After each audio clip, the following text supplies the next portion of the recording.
Welcome to our YouTube channel positive stuff.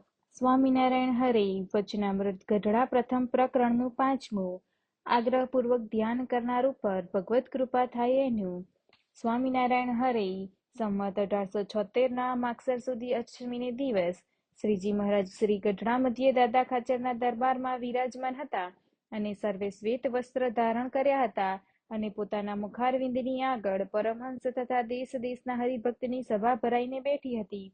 પછી શ્રીજી મહારાજ બોલ્યા, જે રાધિકાએ સહિત એવા જે શ્રી કૃષ્ણ ભગવાનનું ધ્યાન કરવું અને તે ધ્યાન કરતા મૂર્તિ હૃદયને વિશે ન દેખાય તો પણ ધ્યાન કરવું, પણ કાયર થઈને તે ધ્યાનને મૂકી દેવું નહીં.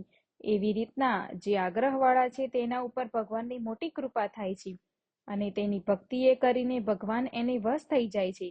ઇતિ વચનામૃતમ પાંચમું. આવી રીતે ગઢડા પ્રથમ પ્રકરણનું પાંચમું વચનામૃત પૂરું થયું. મારી આ કથા સાંભળવા બદલ તમારો ખૂબ ખૂબ આભાર અને આવી અનેક ધાર્મિક કથાઓ સાંભળવા માટે મારી યુટ્યુબ ચેનલ પોઝિટિવ સ્ટફને સબસ્ક્રાઇબ કરવા વિનંતી અને બીજાને શેર કરવા વિનંતી.